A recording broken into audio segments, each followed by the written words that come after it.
About to start a Quit Tripping group, brand new group of the year, MLK Day. That's a good day to start out the group, my friend.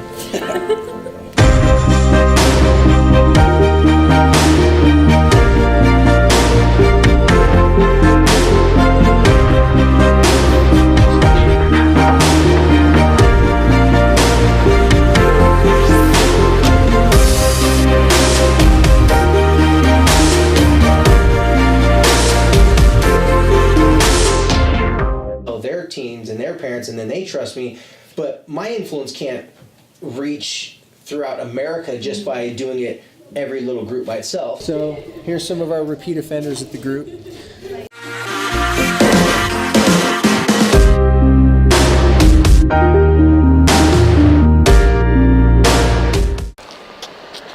All right, so we're about to go walk into the Little America for Coach Ron McBride's induction. Actually, I don't know if it's induction. It's the annual Martin Luther King award for the NAACP, and they've been kind enough to honor Coach Ron McBride for good reason. Anyone that knows Coach Ron McBride knows that he brought black, white, Mexican, Chinese, Samoan, all different types of Polynesians together to play on his teams, and he's one of those guys where if he was going to insult his players or tell them they weren't tough enough, he called you a cherry. Didn't say you're a black cherry, a white cherry, a brown cherry, a vanilla cherry. He just called everybody a cherry. And everybody that played for him knows that that's a joke because that was one of his favorite words to say. But point being is that he didn't have any racism, any discrimination whatsoever. He loved us all equally, and he was hard on all of us equally as most of us needed. So come on with me. We're about to go in the event right now. David, it's so great that I love the idea of your show. Thank you. I love it. Well, nowadays the young kids need to see big tough guys be vulnerable. They need to see famous people. They need to see famous people that have gone through struggles say, hey, you can go through struggles and still be successful. Appreciate what you guys did to recommend me for this award. All my players that are here today, my family, appreciate them. Obviously, Vicky, who runs everything in my life from A to Z, and she's the best you can possibly be. But okay, he said he won't forget that. That's great. I'd like to have if you played football under Coach Matt, could you please stand?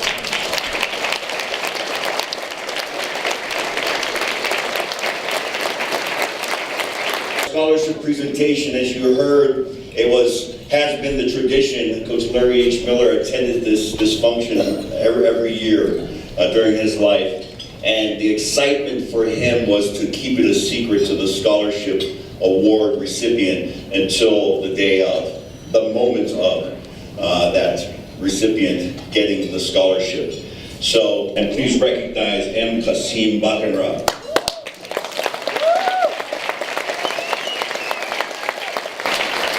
Thank you very much. So I didn't prepare a speech or anything. I didn't know I was going to be coming up here. I thought I'd be up here with a lot more students. Like I said, come to our groups will be inspiring to a lot of young people. Because a lot of young people come to our groups, they don't have the courage to apply for grants, apply for scholarships, and they're nervous. They want to do it, but they're scared. So if you can come out and just talk to them, whatever, trust me, it'll encourage a lot of them. You have no idea your influence over other people.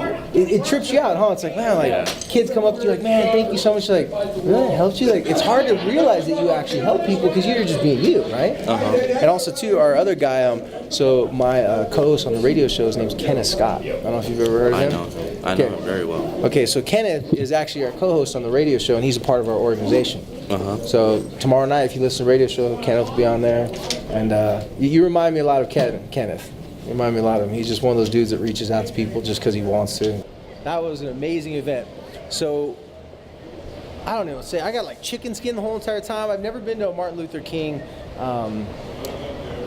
event of any sorts, and this is my first one. So I didn't know what to expect, but Coach Ron McBride, so obviously I'm going to go there because, he was my coach, and sat down and listening to the stories and listened to all the things that people had to say about past award winners. And then I think probably a big highlight for me outside of Coach getting his award, there was a lady who she got the Rosa Parks Award for her work that she did to get disabled people the right to have public transportation. So I didn't know this, but before she did this protest and stuff here in Utah, disabled people weren't actually getting transportation here in Utah. So they basically, you know, has started from no transportation if you're in a wheelchair, if you're disabled, to getting 50%, and then she fought really hard to get it 100%. So that was really cool to see her.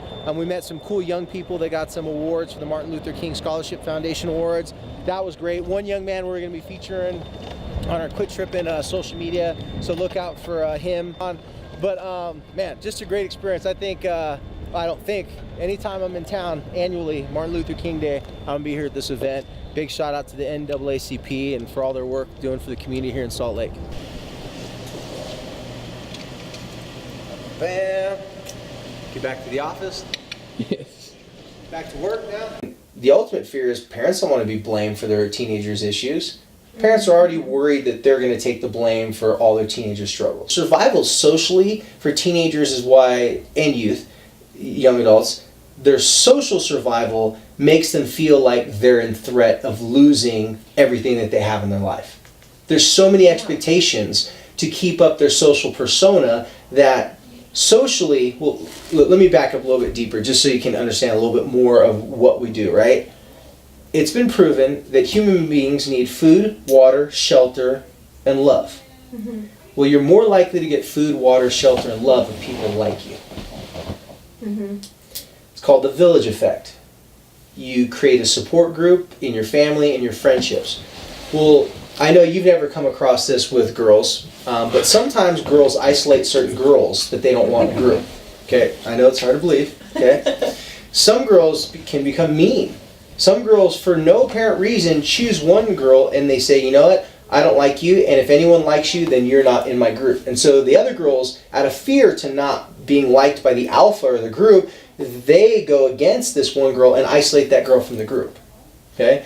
So that girl goes through a social distress signal because her survival signals, now granted, her parents are providing food, water, shelter, all these basic needs. So since she has all those things taken care of, our brains are still fearful of survival. Our social relationships are most determining factor of our survival, because if we have a better social group, if we go through a hard time, people are going to come to our rescue.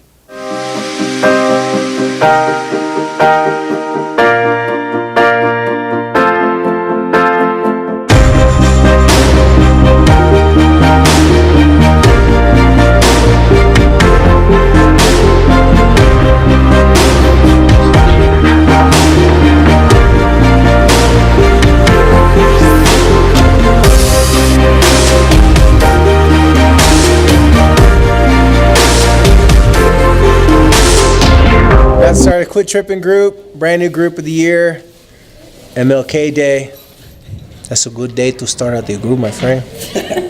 Basically, tonight's group was awesome. All right, the reason why I think it was awesome, because we did an MLK group tonight. Never done this before.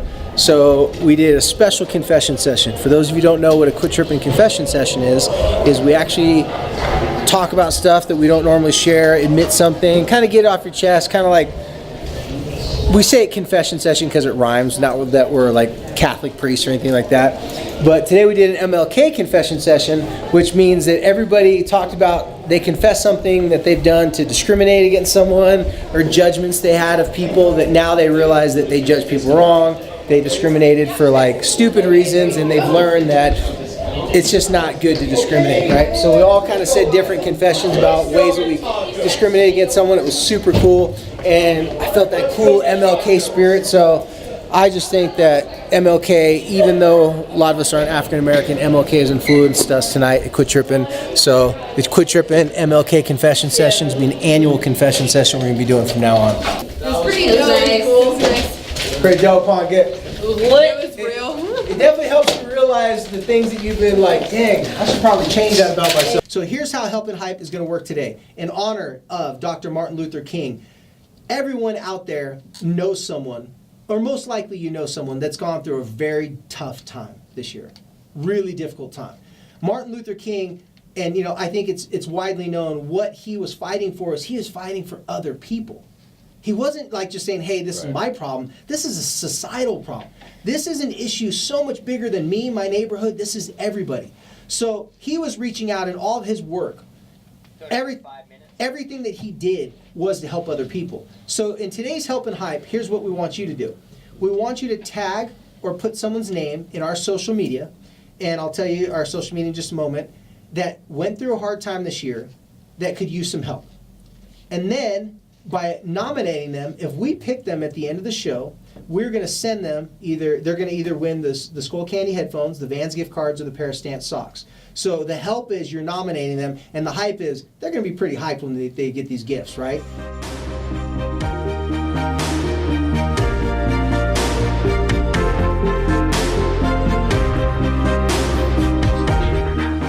I was too scared to really open up, and to open up to family members and to friends and to the group. And I'm seeing these kids who are 13, 14, 15, 16, 17 years old, guys who are I'm supposed to be their elder in a lot of different ways, and they were.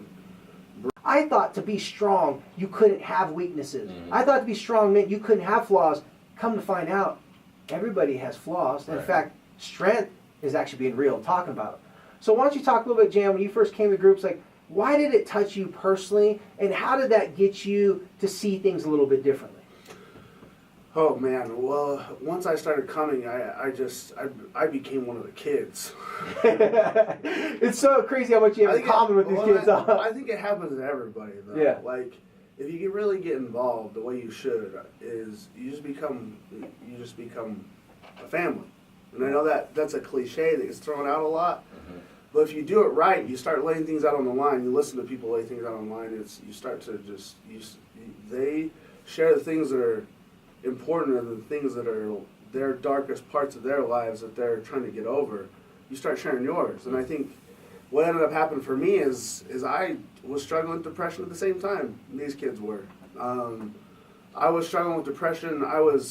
It's something that I had seen professionals about. I'd gone to get help. I'd taken medication for it, and it wasn't as much. I think I dealt with it throughout, being a adolescent and in high school, not really knowing what was going on. Because you don't even really know what depression is at that age. You're just oh, you have it, okay. You have it, and a lot of times, like for me, I had football. Yep. If I was ever depressed, I always had that to kind of like lift my spirits up. And you're good at football and wrestling, right? I was good at sports. All these things I was really good at, and then all of a sudden that was taken from me. And I don't think a lot of people don't.